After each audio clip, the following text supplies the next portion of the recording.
저는 우리 교회가 안디옥 교회와 같이 좋은 교회가 되어지기를 소망합니다. 여러분들 우리 교회가 안디옥 교회 같은 교회가 되기를 바랍니까? 좋은 교회의 기준이 뭘까요? 많은 분들이 좋은 교회 이야기하는데 좋은 교회가 어떤 교회일까?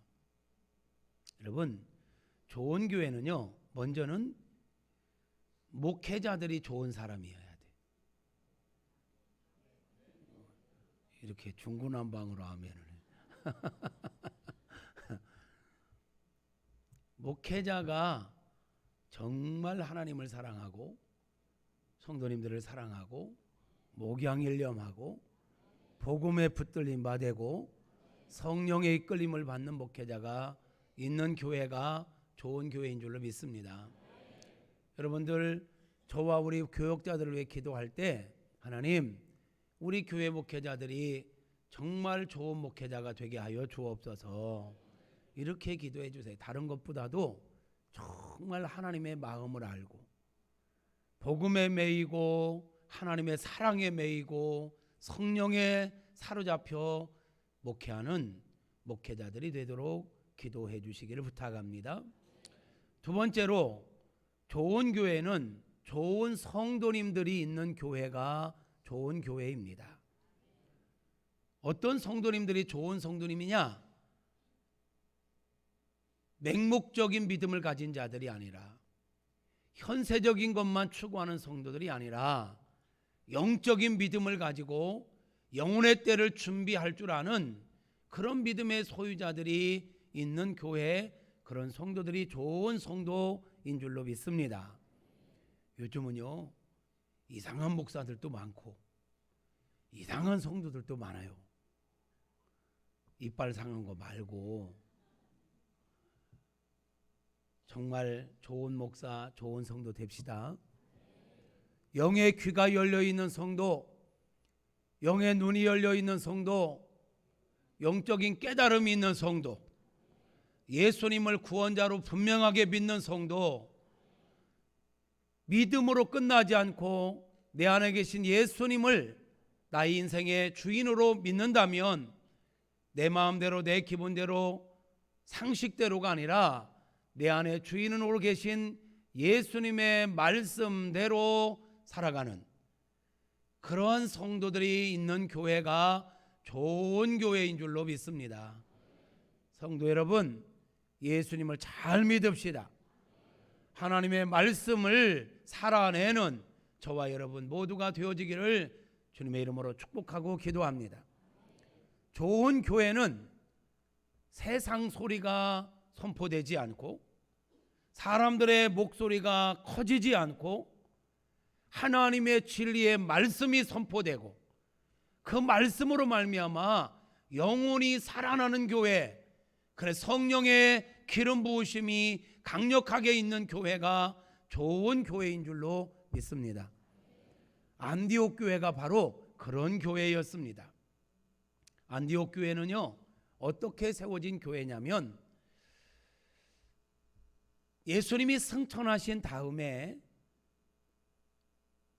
예수님을 따르던 무리들이 마가의 다락방에 모여서 전심으로 기도하다가 성령의 충만함을 받습니다. 성령 받은 이들이 이 은혜를 받고 보니까 가만히 있을 수가 없는 거예요. 있는 곳에 곳곳에 가는 곳마다 예수가 그리스도라고 부지런히 전도를 합니다. 그랬더니 이 초대 교회가 엄청난 부흥을 이루는 거예요. 놀랍게 부흥을 이루는 거예요. 그런데 하나님께서 예루살렘 교회, 초대 교회를 부흥하게 하시는 목적은 자기들끼리만 있으람이 아니라 이 받은 은혜를 예루살렘을 넘어 이제는 온 유대와 사마리아와 땅끝까지 이르러 내 증인이 되라고 예루살렘 교회에 은혜를 주셨고 그들을 불러 세워 주신 것입니다. 그런데 초대교회 예루살렘 교회가 그 하나님의 마음을 헤아리지 못하고 복음을 유대인들에게만, 그것도 예루살렘 중심에서 유대인들에게만 복음을 전했던 거예요. 이제는 이 내적으로는 막 넘쳐나는데 이 복음이 세계 열방을 향하여 퍼져나갔어야 되는데 나가지를 않잖아요. 그러니까 하나님께서 어떤 방법을 동원하시냐면 초대교회 집사 17명의 집사를 세웠는데 그 집사님들이요 잡사들이 아니었어요. 뭐가 아니었다고? 명목상 그런 사람들이 아니었어요. 목숨을 걸고 하나님을 예배하고 전도하는 분들이었어요. 대표적인 분을 소개하라면 스데반 집사를 소개할 수가 있어요. 복음을 부지런히 전하다가 돌에 맞아 순교를 당하는 일이 일어났어요. 돌에 맞아 죽어가면서도 예수님처럼 하나님 나에게 돌을 던지는 저 사람들 용서해 주세요. 저들이 지금 하는 짓이 뭔지 모르기 때문에 저렇게 하고 있어요. 용서해 주세요 하면서 자기를 돌로 쳐 죽이는 사람들을 용서하며 죽어갔던 사람. 그가 죽어가는데 하늘문이 열려 하나님 우편에 천사들이 자기를 영접하는 걸 보면서 기쁨으로 죽어갔던 사람. 예루살렘 교회에 이런 핍박이 일어난 거예요. 복음을 전한다는 이유로 죽임을 당하는 거예요. 그런데 초대교회 성도들은, 초대교회 집사님들은 죽어도 믿음을 포기하지 않고 돌에 맞아 죽어가면서도 복음을 전하는 이런 성도들이었다라는 거죠. 그때에 예루살렘 교회가 핍박이 팍 일어나니까 물이 팍 튀는 것처럼 예루살렘 교회 안에만 모여있던 성도들이 이제는 핍박을 피해서 동서남북으로 막 흩어지기 시작한 거예요. 근데 놀라운 것은 이들이 가는 곳곳마다 복음의 역사가 일어나는 거예요. 왜? 내가 은혜를 받고 보니까, 예수를 믿고 보니까, 은혜를 받고 보니까 가만히 있을 수가 없는 거예요.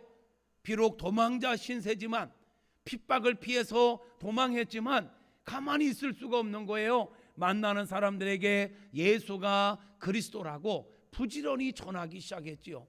그랬더니 이 예루살렘 교회에 모여있다가 흩어진 성도들이 가는 곳마다 교회들이 생기는 거예요. 저는 저나 여러분들이 그런 성도가 되었으면 좋겠습니다. 우리가 어디를 가든지 우리가 만나는 모든 사람들에게 예수가 그리스도라고 부지런히 전할 수 있는 저와 여러분 되어지기를 축복합니다. 이 좋은 예수님을, 이 복된 예수님을 나만 믿고 있을 수는 없잖아요. 우리가 가는 곳마다 복음의 역사가, 생명이 살아나는 역사가 있기를 소망합니다. 따라서 합시다. 주여, 나를 복음의 도구로 사용하여 주옵소서. 아멘. 이게 우리가 존재하는 목적이기도 해요. 그때에 많은 사람들이 그렇게 도망가서도 복음을 전하는데 유대인들에게만 복음을 전하는 이 편협된 생각을, 이 어떤 고정관념을 깨뜨리지를 못했어요. 유대인들만이 선민이다, 하나님은 유대인의 하나님이다, 이 틀을 깨지 못하고 유대인들에게만 복음을 전했는데 아주 소수의 사람들이 이방인들에게, 헬라인이라고 표현하는 이방인들에게도 복음을 전하기 시작했는데, 그때에 어떤 사람들이 안디옥이라고 하는 지역에 갔어요. 이 안디옥에는 유대인들도 있었지만 이방인들이 많았고, 이 이방인들에게 복음을 전했더니 글쎄 이방인들도 예수님을 믿게 되는 거예요. 예수님을 믿고 거듭나고 하나님의 사람으로 변화되어지는 거예요. 이 안디옥에서 복음을 전한 사람 목회자들도 아니에요. 평신도들이에요. 그들이 핍박을 피해서 도망가서 그냥 복음을 전했을 뿐인데 하나님께서 함께 하시니 그 교회가 놀랍게 부흥되기 시작했다는 거죠.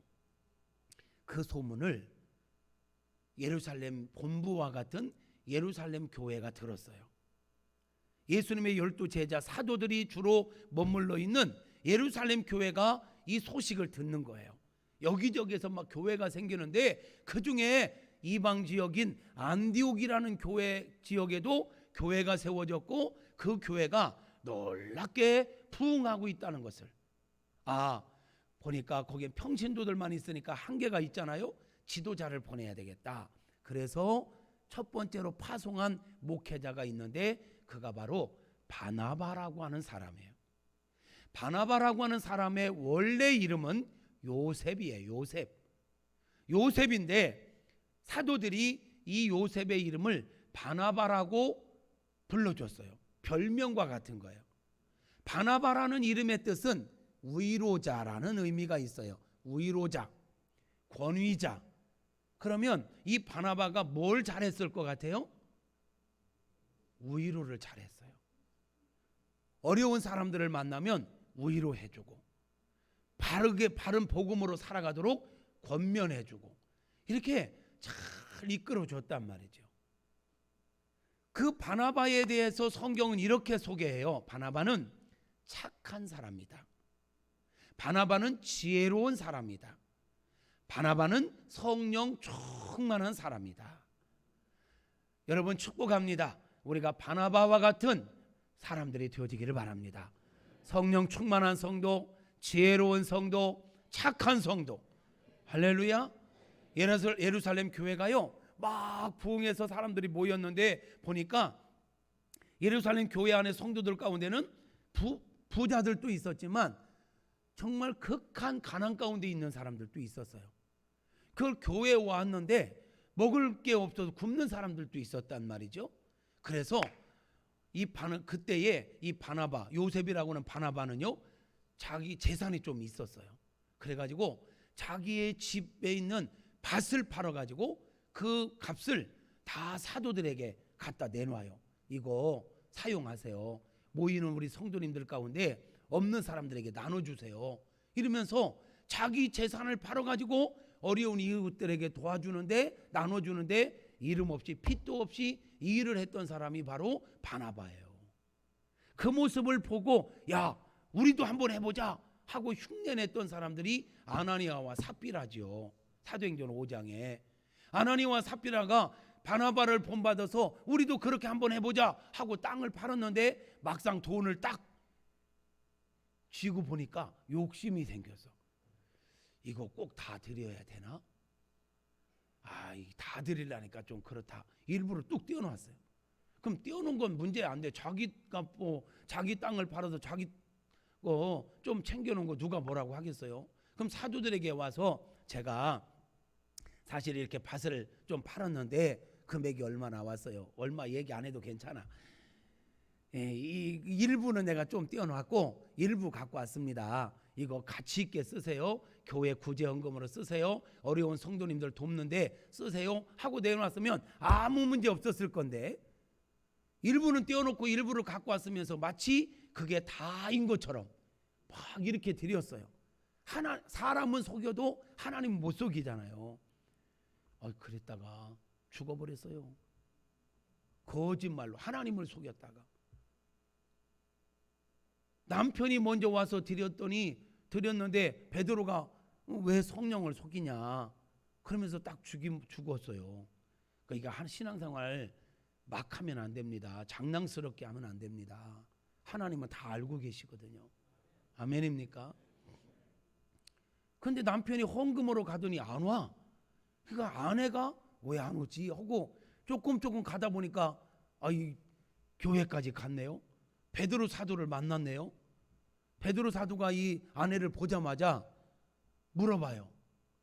아까 당신 남편이 헌금을 갖고 왔는데 당신 물건 판 거 다냐? 그랬더니 아내라도 정신 차려야 되잖아. 답니다. 이랬어. 그 다였다고. 너는 부부가 왜 합심하여 그렇게 거짓말을 하느냐? 성령을 속인 거다. 내 남편을 묻으러 나갔던 사람 돌아왔는데 너도 죽는다. 그래갖고 부부가요 잘못 헌신했다가 죽었다니까요. 여러분 우리 신앙생활 악세사리가 아니에요. 아까 십계명에서 그러잖아요. 하나님의 이름을 망령되이 일컫지 말라고. 하나님 앞에서 우리가 너무 장난치면 안 돼요. 오늘날 많은 성도님들이 신약시대의 은혜시대라고 해가지고 하나님을 너무 우습게 여겨요. 그러면 안 됩니다. 어쨌든 이런 일들이 있었는데 그런 헌신의 역사를 시작했던 분이 바나바예요. 그러니까 안디옥 교회가 부흥한다는 소리를 듣고 목회자를 파송하는데 아무나 파송할 수가 없잖아요. 너무너무 신실한 바나바를 파송했어요. 바나바가 안디옥 교회에 가가지고 보니까 와, 평신도들이 교회를 세웠지만 너무너무 귀한 거예요. 그러니까 바나바가 여러분이 들은 말씀 그 복음의 위에 굳게 서서 흔들리지 말고 신앙생활 잘하라고 하면서 바나바가 그 안디옥 교회에서 목회를 하니까 안디옥 교회가 더 견고하게 놀라운 부흥을 이루면서 견고하게 세워져 가네요. 그 즈음에 바나바가 다소에 있는 사울을 찾으러 가요. 사울은 가문도 좋고 학벌도 좋고 열심도 있었던 특별한 사람이잖아요. 그 예수님을 모를 때는 그가 예수님을 믿는 사람 핍박하고 스데반이 돌에 맞아 죽을 때 거기에 어쩌면 주동자요 그 일을 다 지켜보고 있던 사람이 사울이에요.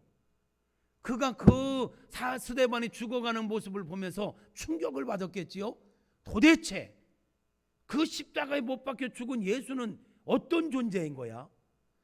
도대체 예수 믿는 사람들 그 예수가 누구기에, 도대체 예수가 어떤 분이기에 이렇게 돌에 맞아 죽어가면서도 자기를 돌로 치는 사람들을 용서할 수 있을까? 죽어가면서도 그 고통 속에서도 얼굴은 천사처럼 이렇게 빛날 수가 있을까? 도대체 예수가 누구냐? 도대체 예수 믿는다는 게 뭐냐?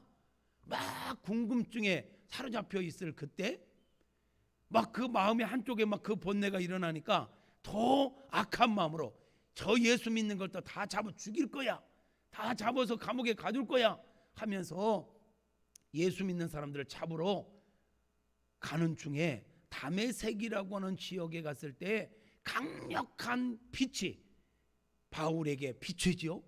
그가 가던 나귀를 타고 가다가 굴러 떨어져요. 이건 보통 빛이 아닌 거야. 누구십니까? 그때 하늘에서 음성이 들리기를 나는 네가 핍박하던 예수다. 핍박하던 예수다. 거기서 바울이 완전히 깨지는 거예요. 지금까지 자기가 예수 믿는 사람들을 핍박하고 죽이는 것이 하나님을 잘 믿는 거라고 생각하고 사명감을 가지고 예수 믿는 사람들을 핍박했는데 구약에는 박사예요. 구약의 박사. 내가 구약 성경은 너무너무 잘하는데 이거는 아니야. 그래서 예수 믿는 거를 그렇게 핍박했는데 예수님을 직접 만나고 보니까, 그리고 예수님 만나기 전에 스데반 집사가 죽어가면서 보여줬던 모습, 예수 믿는 사람들이 보여줬던 삶의 모습들을 보면서 느꼈던 이게 다 클로즈업되면서 깨닫게 되는 거예요. 와, 내가 지금까지 뭔가 잘못 알고 있었구나. 내가 구약 성경의 박사라고 했지만 성경을 부분적으로 알았구나. 깨달은 거예요. 성령께서 조명해 주신 거예요. 심각한 고민에 빠지면서 성경을 다시 보기 시작했겠죠. 그러면서 내가 구약 성경을 볼 때 뭔가 눈에 수건을 쓰고 본 것처럼 제대로 못 보고 소경처럼 봤구나. 부분적으로 알았구나. 그의 눈에서 비늘 같은 것이 떨어졌다 했는데 구약을 보면서 그동안에 갖고 있던 이 선입견을 갖고 있던 고정관념을 갖고 있던 이게 떨어진 것과 같은 거예요. 눈이 열려 영안이 열려서 보니까 구약 성경에서도 그렇게 이야기하는 게 바로 예수님에 대해 이야기하고 있었음을 깨달았던 거예요. 그러니까 지금까지 알았던 게 헛수고가 아니라 이게 제대로 깨닫고 보니까 구슬의 실을 깨듯이 복음이 쫙 깨지는 거야. 정확하게 복음을 알게 된 거지요. 그랬던 바나바가 그 사울에게 가서 그 사울을 데리고 와서 이 안디옥 교회에서 믿음 좋고 지혜롭고 착하고 성령 충만한 바나바와 구약부터 유대 율법과 모든 것에 능통한 바울이, 그리고 인격적으로 주님을 강력하게 만났던 바울이 함께 안디옥 교회에서 목회를 하게 된 거예요. 자, 안디옥 교회가 좋은 교회라는 증거가 이렇게 최고의 목회자들이 있었다라는 거예요. 그런 목회자가 안디옥 교회에 있다 보니까 그 성도님들이 어떠했겠어요? 성도님들은 사실 목회자 닮아가잖아요. 뭐예요 이거 분위기가? 목회자들이 너무너무 귀한 분들이다 보니까 성도님들도 그렇게 닮아가는 거예요. 그래서 성도님들이 세상 사람들에게요, 예수 믿고 변화되기 시작하는데 그들의 가치관이 변하고 삶의 습관이 변하고 막 이렇게 살아가는 모습을 주변 사람들이 본 거예요.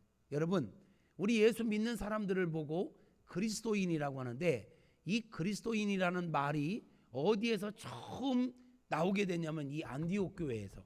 오늘 우리가 읽었던 26절에 보니까 비로소 그리스도인이라고 인정받게 된 게 이 안디옥 교회에서 시작된 거예요. 그런데 지금은 그리스도인이라는 말이 그리스도인 이건 뭐예요? 예수를 따라가는 사람, 예수의 추종자들이라는 뜻이거든요. 자, 이건 좋은 의미죠. 예수 닮아가는 사람, 예수를 추종하는 사람, 의미가 좋아요, 좋아요.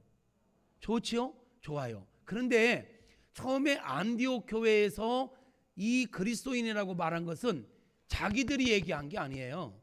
밖에 있는 사람들이, 예수를 믿지 않는 사람들이 예수 믿는 사람들에게 붙여준 이름이 그리스도인이에요.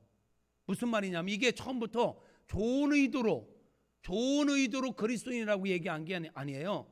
조롱하는 마음으로. 아유, 저것들은 저 예수 따라가는 사람들이요, 그들이 생각할 때 예수는 누굽니까? 엄청난 죄를 져가지고 십자가에 못 박혀 죽은 죄인 중에 죄인이라고 생각하는 거예요. 세상 사람들이 볼 때 저 예수라는 사람을 따라가는 저 예수쟁이들이야, 저 예수 따르는 사람들이야, 이런 의미로 그리스도인이라고 이야기했던 거예요. 그러니까 처음에는 조롱하는 마음으로, 조롱하는 뜻으로 그리스도인이라고 했지만 사실 알고 보니까 예수 믿는 사람은 예수 따라가는 거 맞잖아요. 예수 믿는 사람들은 예수님을 닮아가는 사람들 맞잖아요. 그 정확하게 본 거예요. 여러분, 바로 이겁니다. 그러니까 안디옥 교회 성도들은 세상 사람들에게 진짜 예수님을 따라가는 사람이다, 진짜 예수님을 본받아 닮아가는 사람들이다라고 인정받았던 좋은 성도들이 있었던 교회가 바로 안디옥 교회였다는 거죠. 그러니까 우리 교회가 안디옥 교회 같은 교회가 되어야 되겠어요? 되어야 되겠어요? 누가 잘해야 돼? 당신이나 잘하셔. 이러지 말고 저는 저대로 잘하고 여러분은 여러분대로 잘하셔야 됩니다. 할렐루야. 그렇게 되어지기를 축복합니다. 그러면 안디옥 교회가 이렇게 좋은 교회가 될 수 있었던 정말 중요한 게 뭐냐? 복음이 전해졌다는 거예요. 정치 이야기 한 게 아니에요. 세상 돌아가는 이야기 한 게 아니에요. 안디옥 교회에서 바나바와 바울이 만나가지고 드라마 얘기했을까요? 아니요. 예수 얘기를 했어요. 복음을 얘기했어요. 복음만이 생명을 살리고 복음만이 사람을 변화시키는 줄로 믿습니다. 교회는 복음이 전해져야 되는 거예요. 아멘. 여러분, 교회 와서 세상 돌아가는 이야기 듣고 싶어요? 성경 이야기 듣고 싶어요? 말씀을 안 하신 분들은 조금 고집을 좀 꺾어야 돼. 아무리 말이 말 같지 않은 질문이라도 말을 하면 대답을 해야지. 교회까지 와서 내가 세상 얘기 듣겠습니까? 드라마 이야기 듣고 싶은 내가 교회 오겠습니까? 아니죠. 그 교회는 오직 복음만 얘기해야 돼. 오직 성경만 얘기해야 돼. 이게 교회예요. 이게 좋은 교회예요. 이렇게 했더니 안디옥 교회에 이런 변화가 일어나게 됐다라는 거예요. 사랑하는 성도 여러분, 좋은 목사, 좋은 성도, 복음만, 성경만 선포되어지는 우리 교회 만들어 갑시다. 할렐루야. 그 이 마지막 때 정말 하나님께 영광 돌리고 세상 사람들에게 소망을 주고 어떤 게 인생이 가장 아름다운 삶을 사는 건지를 보여주는 그런 모델 교회가 되어지기를 소망합니다. 저는 오늘 인정받는 그리스도인이라는 제목으로 설교를 하고 있습니다. 인정받는 그리스도인. 사실은 이 이름을 붙이기, 이 제목을 붙이기 전에 이런 제목을 붙였었어요. 이름대로 살아가는 그리스도인, 이름대로 살아가는 자들, 이름대로. 여러분, 우리는 예수 믿는 우리를 일컬어서 성도 또는 그리스도인이라고 부르지 않습니까? 성도님들, 그리스도인들이라고 불러요. 우리가 성도라는 이름을 갖고 사는데 그 성도다운 성도라고 하는 이름에 걸맞게 살고 있는가, 이거를 한번 점검해 보고 싶은 거예요. 그리스도인이라고 우리가 불리어지는데 정말 내가 그리스도인다운 그리스도인인가에 대하여 우리 자신을 한번 점검해 보고 싶은 거죠. 여러분, 성도라는 이름의 뜻이 무엇입니까? 성도란 구별된 자라는 뜻을 갖고 있습니다. 구별된 자. 어떤 무리 가운데서 특별한 목적을 위해서 구별된 사람들을 일컬어서 우리는 성도라고 하는 것입니다. 한 무리가 있어요.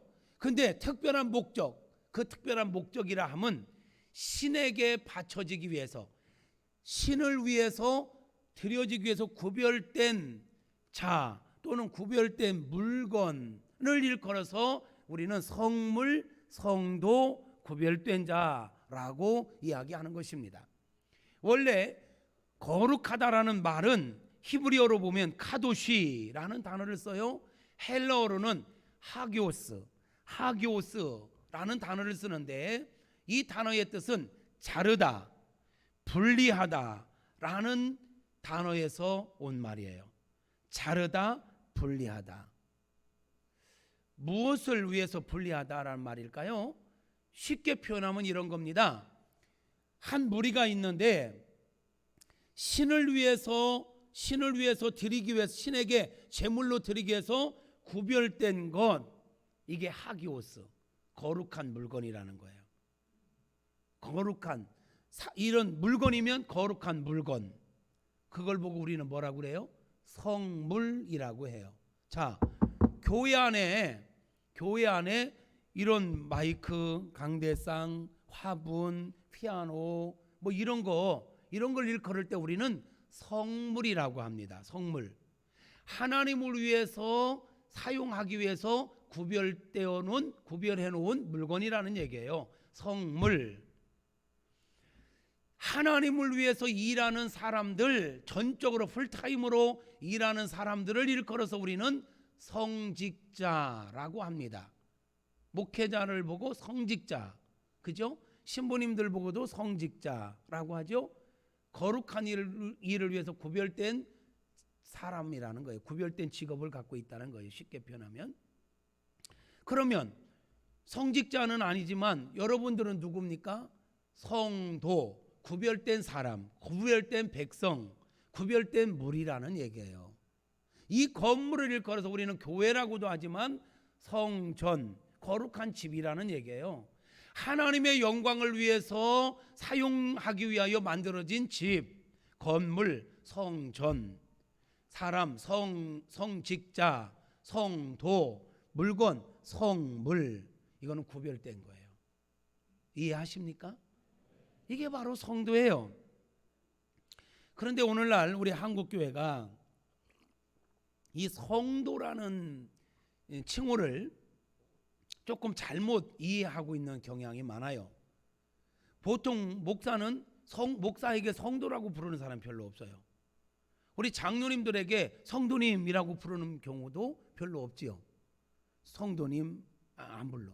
목사님, 장로님, 권사님, 집사님, 그 누구에게만 성도라고 불러요? 직분이 없는 분들.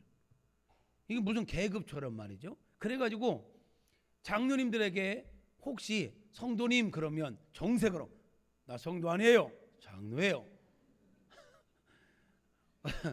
어떤 분들이 권사님들에게 권사님이라고 해야 되는데 모르고 성도님 그러면 나 권사예요. 좀 가시가 있어. 예, 나 권사, 성도 아니에요. 아닙니다, 여러분. 목사도 성도입니다. 장로도 권사도 집사도 다 성도입니다. 직분은 성도로서 자기에게 맡겨진 어떤 사명을 위해서 특별하게 주어진 직분이지 그 원래는 우리는 성도입니다. 할렐루야. 성도라는 이름보다 더 귀하고 아름다운 게 어디 있어? 세상에 하나님을 위해서 특별하게 구별된 사람, 이보다 더 아름다운 명함이 어디냐 말이에요. 우리는 거룩한 성도입니다. 존귀한 성도입니다. 성도, 그 이름에 걸맞는 삶을 살아가는 저와 여러분 모두가 되어지기를 축복합니다. 여러분, 하나님께서 이스라엘 백성을 택하셨어요. 이스라엘 백성을 민족으로 만드셨어요. 애굽에 살고 있는 이들을 모세를 통해서 출애굽시켰어요. 구별했어요. 불러내었단 말이에요. 이 불러낸 무리가 바로 성도입니다. 이스라엘 성도, 이스라엘 백성이 바로 성도, 구별된 자들. 왜 하나님께서 이스라엘 백성들을 애굽에서 불러냈을까요? 출애굽기 19장 5절에 가면 하나님께서 이스라엘 백성들을 불러낸 목적을 이야기해요. 목적이 있어서 불러낸 거예요, 여러분. 출애굽기 19장 5절에 보면 이렇게 말하네요. 시작. 세계가 다 내게 속하였나니. 잠깐. 이스라엘 백성들은 지금까지 하나님은 우리들만의 하나님, 우리들만이 하나님께 선택받은 민족, 이 선민의식에 딱 사로잡혀 있었어요. 근데 하나님께서 이스라엘 민족을 출애굽시켜가지고 가나안 땅으로 데리고 가면서 여기 19장 5절 시내산 앞에서, 시내산 밑에서 하나님께서 자기가 왜 이스라엘이라는 나라를 만들었고 지금 애굽에서 왜 출애굽시켜 구별시켜 놨는지를 이야기하고 있는 거예요. 모세야, 내가 이 민족을 만든 이유가 있어. 내가 이 민족을 출애굽시킨, 구별시킨 목적이 있어. 뭐냐면, 착각하지 마. 너희들만 내가 사랑하는 게 아니야. 나의 관심은 모든 세계가 다 내게 속하였다. 이 말은 나의 관심은 모든 사람, 유대인뿐만 아니라 모든 이방인들도 다 나의 형상과 모양과 내 생명을 넣어서 만든 특별한 내 사랑하는 자녀들이다라고 말씀하시는 겁니다. 그런데 죄로 말미암아 영의 눈이 어두워진 인생들이 하나님을 몰라요. 하나님을 못 보고 있어요. 그래서 하나님께서 이스라엘이라는 아주 작은 연약한, 내놓을 만한 게 아무것도 없는 이 연약한 존재를 민족으로 만들어서 하나님께 이들에게 복 주어가지고 하나님께 이들과 함께 하셔서 세계 가운데 딱 샘플로 드러내고 싶은 거예요. 그래서 이스라엘이라는 나라를 보는 사람들마다 저 나라도 작은데, 저긴 지하 자원도 없는데, 저는 내놓을 만한 게 아무것도 없는데 어떻게 저렇게 강한 나라가 됐냐? 어떻게 저렇게 힘 있는 나라가 됐냐? 라는 질문을 가지면서 가만히 보니까 그들은 하나님을 믿어. 하나님의 말씀대로 살아. 아하, 저들이 믿는 하나님은 창조자구나, 전능자구나. 이것을 세계 열방 사람들에게 보여주고 싶었던 거예요. 이해하십니까? 아멘 하는 분들을 위해서 조금 설명 더 하겠습니다. 이해하십니까? 빨리 끝내기를 원하시는군요. 모세야, 세계가 다 내게 속하였나니 너희가 내 말을 잘 듣고 내 언약을 지키면 너희는 모든 민족 중에 내 소유라는 말은 보험을 이루라는 말이야. 배 타고 가다가 풍랑을 만났어요. 풍랑을 만나서 짐을 다 버려야 되는 상황이 되었을 때 여러분 같으면 가장 귀하게 여기는 걸 제일 먼저 버리겠어요? 가장 마지막까지 그것을 소유하겠어요? 설명 더 해드릴까요? 이 소유라는 말은 다른 거 다 포기해도 마지막까지 포기할 수 없는 가장 귀중한 거, 이게 소유라는 말이에요. 그러면 하나님께서 너희가 내 말을 잘 듣고 그 말씀대로 살면 내가 내 관심사는 세계 열방에 다 있지만 그 중에서 너희를 특별한 존재로 내가 책임져 주겠다라는 거예요. 오늘날도 마찬가지입니다, 여러분. 우리가 하나님의 말씀을 듣고 하나님 말씀대로 살아가면 우리는 하나님의 소유가 되는 것입니다. 하나님의 소유가 되기를 원하시는 분, 아멘.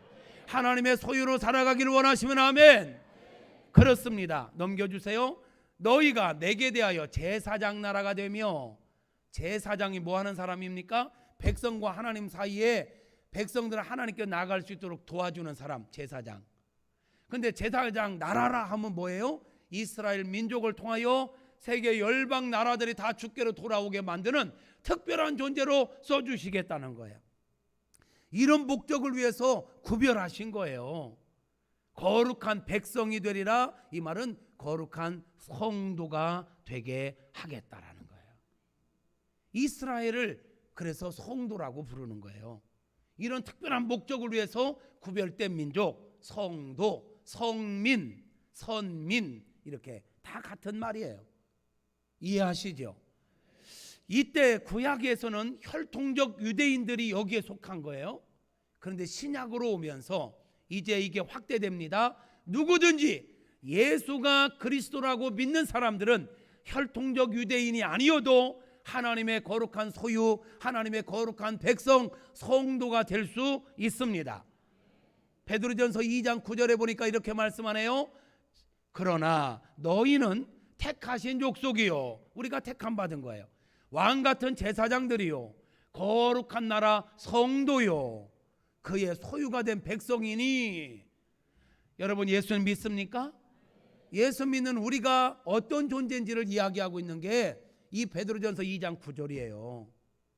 여러분 아셔야 돼. 나는 하나님께 택함 받은 자다. 아멘. 나는 하나님께 택함 받은 자다. 제 거룩한 제사장들이다. 거룩한 백성 성도다. 그의 소유가 된 백성이다. 왜? 그렇다면 하나님께 우리를 왜 구별했을까? 왜 하나님께 우리를 선택했을까? 우리를 왜 특별한 하나님의 소유로 만들었을까? 이는 이 말은 왜냐면, 왜 구별했냐면, 왜 선택했냐면, 같이 너희를, 시작, 너희를 어두운 데서 불러내어 그의 기이한 빛에 들어가게 하신 이의 아름다운 덕을 선포하게 하려 함이라. 다시, 이는 너희를 어두운 데서 불러내어. 자, 우리가 어떤 존재였느냐? 에베소서 2장 말씀을 근거로 해서 보면 우리는 어떤 존재였느냐? 죄와 허물로 죽었던 자들. 이게 어두움 가운데 있었던 때예요. 우리가 공중권세자 악한 원수 마귀에게 속아서 내 마음이 원하는 대로 육신의 정욕대로 세상 풍조대로 살아갔던 거, 이게 우리가 어두움 가운데 살았던 거예요. 우리는 하나님도 없고 예수님도 없고 그리스도 밖에 있었고 외인이었고 하나님도 없는 불쌍한 존재였어요. 이게 우리 실상 어두움 가운데 있었던 거예요. 그런 우리를 하나님께서 불러냈다는 거예요. 구별해냈다는 거예요. 왜? 넘기세요. 그의 기이한 빛에 들어가게, 하나님의 은혜의 세계, 구원의 세계, 회복의 세계, 상속자의 세계, 은혜의 세계, 거기로 들어가게 하려고 어둠 가운데서 불러내어 그의 기이한 빛, 하나님의 그 놀라운 은혜의 세계로 들어가게 하려고. 근데 그거를 들어가게 하신 이가 있어요. 이, 바로 하나님.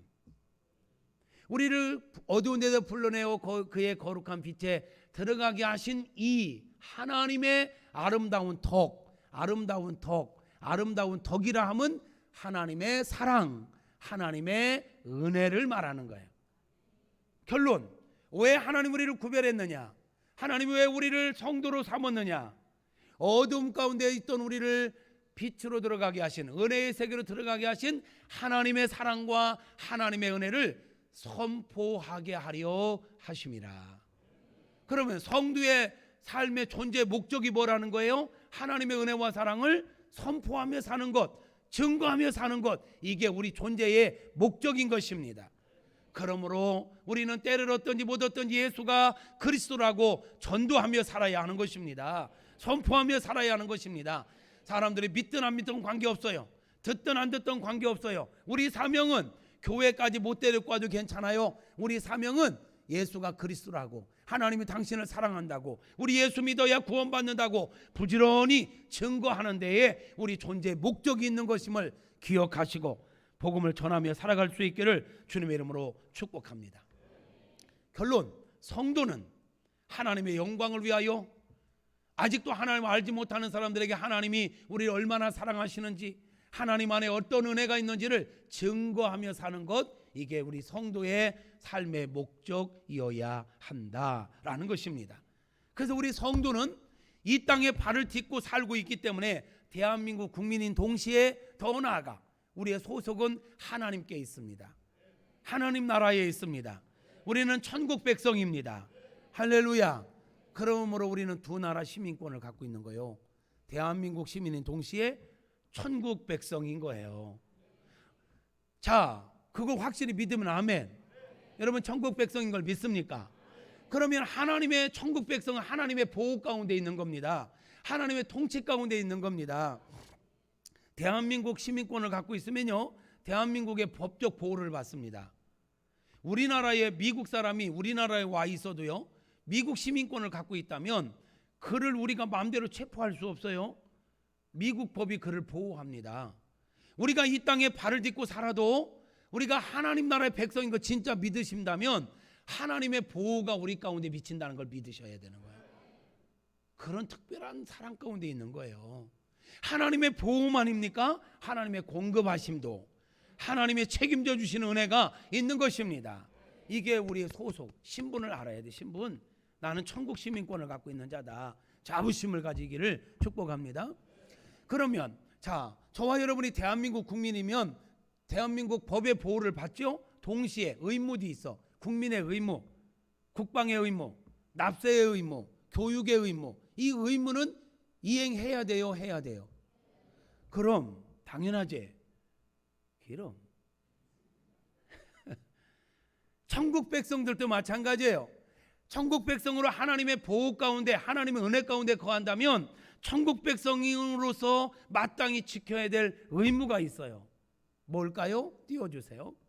시작. 주일 성수, 예배 생활, 기도 생활, 헌금 생활, 전도 생활, 덕스러운 생활. 이건 가장 기본적인 의무입니다. 우리가 하나님 나라 백성이 됐다면 적어도 주일은 구별된 날이야. 그래서 이 주일을 일컬어서 우리는 성일이라고 해요. 하나님의 날이라는 얘기예요. 성일은 우리가 침범하면 안 돼요. 성일을 내 육신을 위해서 사용하면 안 돼요, 여러분. 성일을 성일답게 지키시길 바랍니다. 하나님의 영광을 위해서 구별된 성물을 내 마음대로 취하면 안 돼요. 그건 안 되죠. 하나님의 거를 도둑질하는 거예요. 성직자를 건드리는 것도 안 돼. 성도들을 건드리는 것도 안 돼요. 그러므로 여러분 서로가 서로를 존중하셔야 돼요.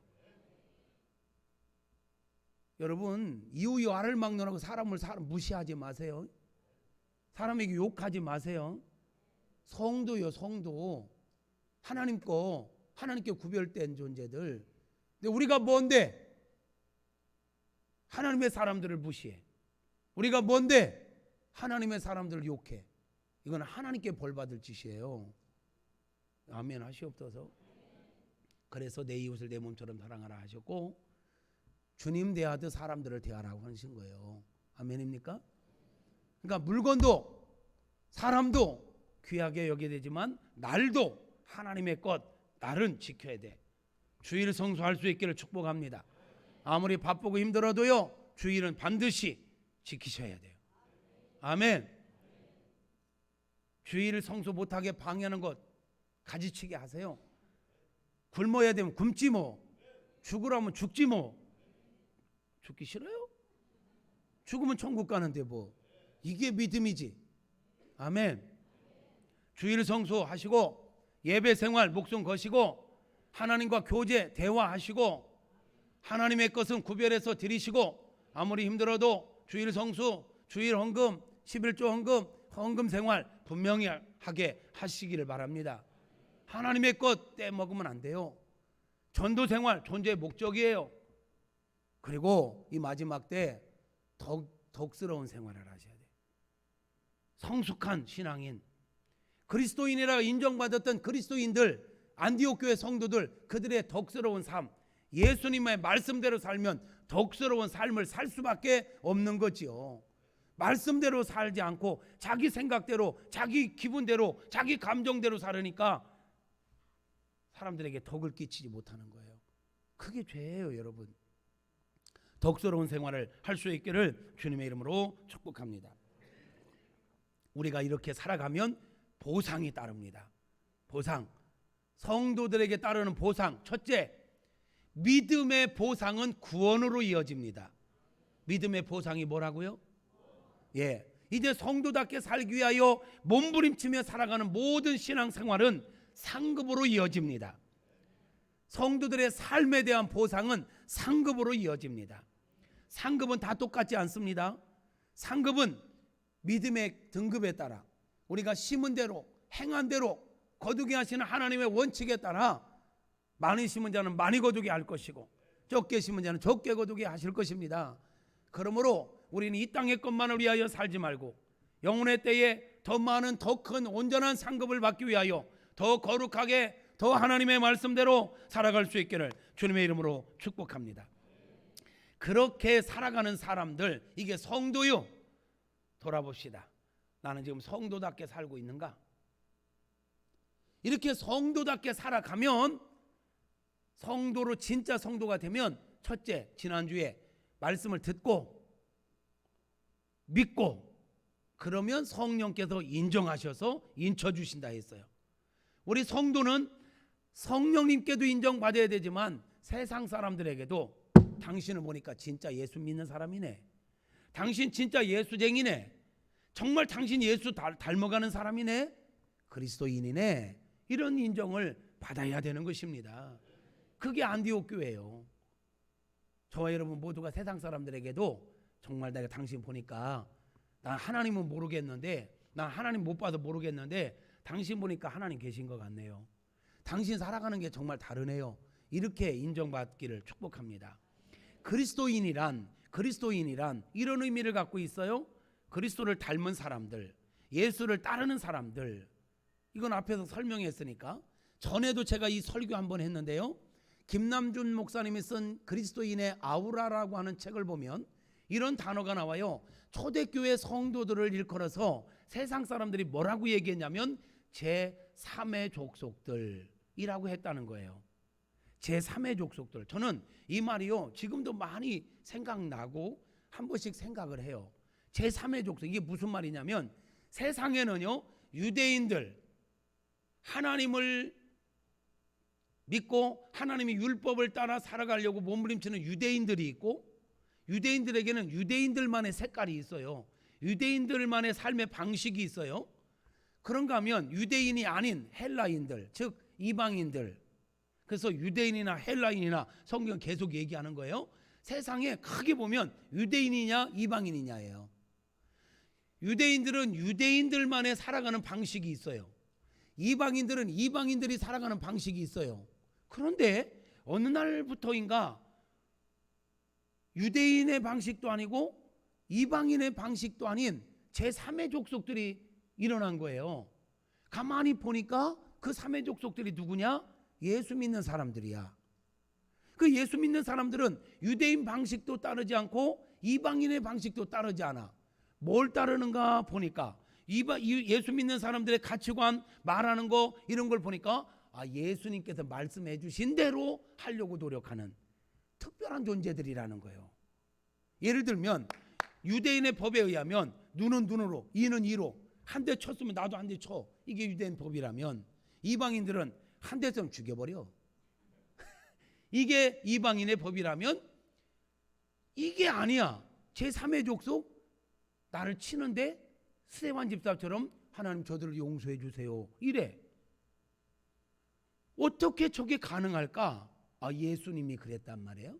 즉 예수를 따라가는 사람들, 예수를 닮아가는 사람들, 제3의 족속들, 이게 그리스도인이었어요. 초대교회 우리 믿음의 선배님들은 세상 사람들에게 제3의 족속이라고 인정받았던 사람들이었다는 거예요. 도전되지 않습니까? 점검합시다. 안주하세요. 사랑하는 성도 여러분,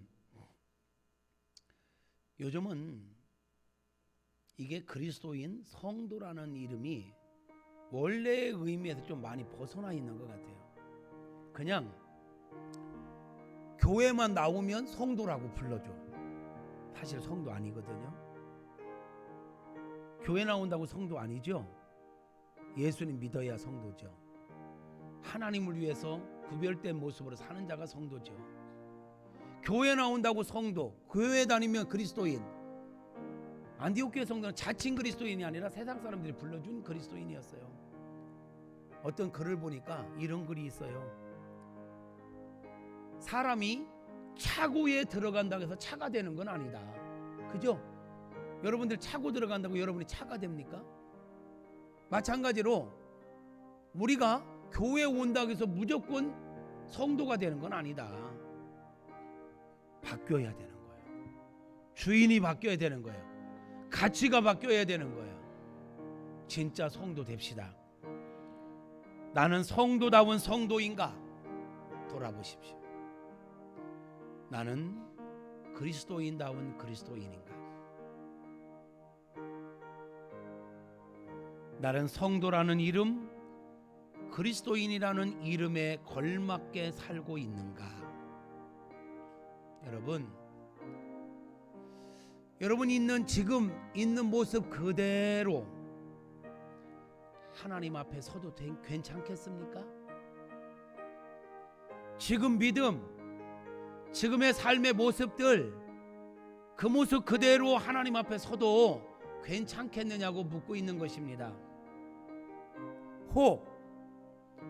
나 지금 이 모습 이대로 하나님 앞에 서는 건 준비가 너무 안 된 것 같아 라고 생각된다면 결단하십시오.